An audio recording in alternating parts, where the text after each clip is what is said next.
ನಮಸ್ಕಾರ, welcome to Geetha ಸಂದೇಶ YouTube channel. ಸಮಸ್ತ ಜನತೆಗೆ ಅಕ್ಷಯ ತೃತೀಯ ಹಬ್ಬದ ಶುಭಾಶಯಗಳು. ಪ್ರತಿ ವರ್ಷ ವೈಶಾಖ ಶುದ್ಧ ತೃತೀಯದಂದು ಅಕ್ಷಯ ತೃತೀಯವನ್ನು ಆಚರಣೆ ಮಾಡ್ತೇವೆ.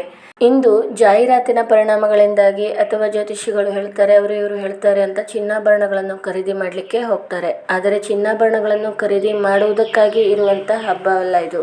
ನಮ್ಮ ಪೌರಾಣಿಕ ಕಥೆಗಳನ್ನು ಗಮನಿಸಿದಾಗ ಈ ಅಕ್ಷಯ ತೃತೀಯ ದಿನದಂದೇ ಹಲವಾರು ಪ್ರಮುಖ ಘಟನೆಗಳು ಸಂದಿವೆ ಎಂಬುದು ತಿಳಿದು ಬರುತ್ತೆ. ಅವುಗಳನ್ನು ಗಮನಿಸುತ್ತಾ ಹೋಗುವುದಾದರೆ, ಮೊದಲನೇದಾಗಿ ವೇದವ್ಯಾಸರು ಮಹಾಗಣಪತಿಯ ಮೂಲಕ ಮಹಾಭಾರತವನ್ನು ಬರೆಸಿದಂತಹ ದಿನವಿದು ಎಂದು ಹೇಳಲಾಗುತ್ತೆ. ಒಂದೇ ವೇಗದಲ್ಲಿ ಕತೆ ಬರೆಯುತ್ತಾ ಹೋಗುವುದಕ್ಕಾಗಿ ವೇದವ್ಯಾಸರು ಕಥೆಯನ್ನು ಹೇಳ್ತಾ ಹೋಗ್ತಾರೆ, ಶ್ರೀ ಗಣೇಶನು ಕಥೆಯನ್ನು ಬರೆಯುತ್ತಾ ಹೋಗುತ್ತಾನೆ. ಇನ್ನು ಭಗೀರಥ ಮಹಾರಾಜನು ದೇವಲೋಕದ ಗಂಗೆಯ ಕುರಿತು ತಪಸ್ಸನ್ನಾಚರಿಸಿ ಅವಳನ್ನು ಭೂಮಿಗೆ ಬರಲಿಕ್ಕೆ ಕೇಳ್ಕೊಳ್ತಾನೆ. ಭೂಮಿಗೆ ಬರುವಾಗ ತೊಂದರೆ ಆಗಬಾರದೆಂದು ಶಿವನು ತನ್ನ ಜಡೆಯಲ್ಲಿ ಗಂಗೆಯನ್ನು ಹಿಡಿದಿಟ್ಟು ನಂತರ ನಿಧಾನವಾಗಿ ಗಂಗೆಯನ್ನು ಭೂಮಿಗೆ ಕಳಿಸ್ತಾನೆ. ಈ ಗಂಗೆಯು ಭೂಮಿಗೆ ಬಂದಂತಹ ದಿನ ಅಕ್ಷಯ ತೃತೀಯ ದಿನ. ಹಾಗಾಗಿ ಇದು ಸಹ ಒಂದು ವಿಶೇಷ. ವಿಡಿಯೋ ಪೂರ್ತಿಯಾಗಿ ಕೇಳುವುದಕ್ಕೂ ಮುಂಚೆ ಯಾರ್ಯಾರು ಗೀತಾ ಸಂದೇಶ ಯೂಟ್ಯೂಬ್ ಚಾನಲ್ ಸಬ್ಸ್ಕ್ರೈಬ್ ಮಾಡಿಲ್ಲವೋ ದಯವಿಟ್ಟು ಸಬ್ಸ್ಕ್ರೈಬ್ ಮಾಡಿ, ಲೈಕ್ ಮಾಡಿ, ಶೇರ್ ಮಾಡಿ. ಇನ್ನು ಅಕ್ಷಯ ತೃತೀಯ ದಿನದಂದೇ ಪರಶುರಾಮರು ಜನ್ಮ ತಾಳ್ತಾರೆ. ಮಹಾವಿಷ್ಣುವಿನ ಅವತಾರಗಳಲ್ಲೊಂದಾದ ಪರಶುರಾಮರ ಅವತಾರವನ್ನು ಕೇಳಿರ್ತೀರಿ. ಇವರು ಜಮದಗ್ನಿ ಮತ್ತು ರೇಣುಕಾದೇವಿಯ ಮಗನಾಗಿ ಅಕ್ಷಯ ತೃತೀಯ ದಿನದಂದು ಧರೆಗಿಳಿದು ಬರ್ತಾರೆ. ಇನ್ನು ದ್ರೌಪದಿಗೆ ಅಕ್ಷಯ ಪಾತ್ರೆ ದೊರಕಿದಂತಹ ದಿನವೆಂದು ಹೇಳಲಾಗುತ್ತೆ. ಪಾಂಡವರು ವನವಾಸದಲ್ಲಿರುವಂತಹ ಸಂದರ್ಭ. ಆ ಸಂದರ್ಭದಲ್ಲಿ ಇವರು ಊಟ ತಿಂಡಿಗಾಗಿ ತೊಂದರೆ ಅನುಭವಿಸುತ್ತಿರುವ ಕಾಲದಲ್ಲಿ ದೌಮ್ಯ ಮಹರ್ಷಿಗಳು ಒಮ್ಮೆ ಪಾಂಡವರಿರುವಂತಹ ಆಶ್ರಮಕ್ಕೆ ಬರ್ತಾರೆ. ಅವರು ಹೇಳ್ತಾರೆ, ನೀವು ಸೂರ್ಯನನ್ನು ಆರಾಧನೆ ಮಾಡಿ ಅವರನ್ನು ಪ್ರಾರ್ಥಿಸಿದಾಗ ನಿಮಗೆ ಆತ ಅಕ್ಷಯ ಪಾತ್ರೆಯನ್ನು ನೀಡ್ತಾನೆ ಅಂತ. ಹಾಗಾಗಿ ಪಾಂಡವರು ದ್ರೌಪದಿ ಸಮೇತರಾಗಿ ಸೂರ್ಯದೇವನನ್ನು ಆರಾಧನೆ ಮಾಡ್ತಾರೆ. ಸೂರ್ಯದೇವನು ಪ್ರಸನ್ನನಾಗಿ ಅಕ್ಷಯ ತೃತೀಯ ದಿನದಂದು ಇವರಿಗೆ ಅಕ್ಷಯ ಪಾತ್ರೆಯನ್ನು ನೀಡ್ತಾನೆ. ಅಕ್ಷಯ ಪಾತ್ರಕ್ಕೆ ಸಂಬಂಧಿಸಿದಂತೆ ಒಂದು ಕಥೆ ಇದೆ. ಒಮ್ಮೆ ದೂರ್ವಾಸ ಮುನಿಗಳು ತಮ್ಮ ಶಿಷ್ಯರ ಸಮೇತ ಈ ಪಾಂಡವರ ಆಶ್ರಮಕ್ಕೆ ಬರ್ತಾರೆ. ಅವರಿಗೆ ಊಟ ಬಡಿಸಲಿಕ್ಕೆ ಅಕ್ಷಯ ಪಾತ್ರದಲ್ಲಿ ಅನ್ನ ಖಾಲಿಯಾಗಿರುತ್ತೆ. ಒಂದಗಳು ಅನ್ನ ಮಾತ್ರ ಇರುತ್ತೆ. ದ್ರೌಪದಿ ಶ್ರೀಕೃಷ್ಣನನ್ನು ಪ್ರಾರ್ಥಿಸ್ತಾಳೆ.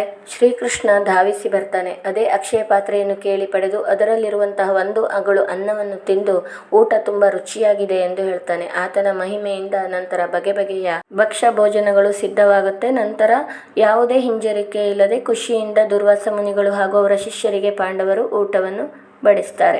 ಹೀಗೆ ಇನ್ನೂ ಹಲವಾರು ಪೌರಾಣಿಕ ಕಥೆಗಳು ಈ ಅಕ್ಷಯ ತೃತೀಯ ದಿನದ ಮಹತ್ವವನ್ನು ಸಾರಿ ಹೇಳುತ್ತೆ. ಆದರೆ ಈ ದಿನದಂದು ನಾವು ಕೆಲವೊಂದು ದಾನ ಧರ್ಮಗಳನ್ನು ಮಾಡಬೇಕು. ನಾವು ದಾನ ಧರ್ಮಗಳನ್ನು ಮಾಡಿದರೆ ನಮಗೆ ಪುಣ್ಯ ಅಕ್ಷಯವಾಗುತ್ತೆ.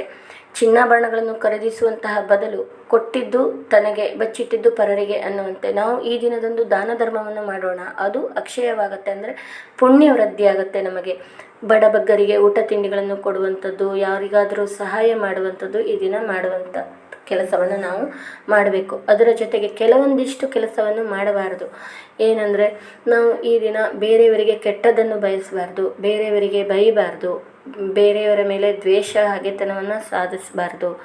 ಯಾರಿಗೂ ಇಂದು ಬೈದರೆ, ಹಗೆತನವನ್ನು ಸಾಧಿಸಿದರೆ ಆ ಒಂದು ನೆಗೆಟಿವಿಟಿ, ಆ ಒಂದು ಋಣಾತ್ಮಕ ಪರಿಣಾಮವೇ ಅಕ್ಷಯವಾಗುತ್ತಾ ಹೋಗುತ್ತೆ. ನಮ್ಮ ಮನಸ್ಸಿನಲ್ಲಿ ಕೆಟ್ಟದ್ದೇ ಬೆಳೆಯುತ್ತಾ ಹೋಗುತ್ತೆ. ಹಾಗಾಗಿ ಇಂದು ನಾವು ಕೆಟ್ಟ ಕೆಲಸವನ್ನು ಮಾಡೋದು ಬೇಡ. ಕೆಟ್ಟ ಕೆಲಸ ಮಾಡ್ತಾ ಹೋದರೆ ನಮ್ಮಲ್ಲಿ ಕೆಟ್ಟತನ ವೃದ್ಧಿಯಾಗುತ್ತಾ ಹೋಗುತ್ತೆ. ಹಾಗಾಗಿ ಒಳ್ಳೆಯದನ್ನೇ ಮಾತಾಡೋಣ, ಒಳ್ಳೆಯದನ್ನೇ ಹೇಳೋಣ, ಒಳ್ಳೆಯದನ್ನೇ ಕೇಳೋಣ. ಸದಾ ದೇವರ ಸಂಕೀರ್ತನೆಯನ್ನು ಮಾಡುತ್ತಾ, ದೇವರ ಧ್ಯಾನವನ್ನು ಮಾಡುತ್ತಾ, ಒಳ್ಳೊಳ್ಳೆಯ ಮಾತುಗಳನ್ನಾಡುತ್ತಾ, ಅವಕಾಶ ಸಿಕ್ಕರೆ ಇತರರಿಗೆ ದಾನ ಧರ್ಮವನ್ನು ಮಾಡುತ್ತಾ, ನಮ್ಮ ಕೈಲಾದ ಸಹಾಯ ಮಾಡುತ್ತಾ ಈ ದಿನವನ್ನು ಕಳೆಯೋಣ. ಎಲ್ಲರ ಜೋಳಿಗೆಯಲ್ಲೂ ಸ್ವಲ್ಪ ಪುಣ್ಯ ಸೇರಿಕೊಳ್ಳಲಿ, ಪುಣ್ಯ ವೃದ್ಧಿಯಾಗುತ್ತಾ ಹೋಗಲಿ ಎಂದು ಆಶಿಸುತ್ತಾ ವಂದನೆಗಳು.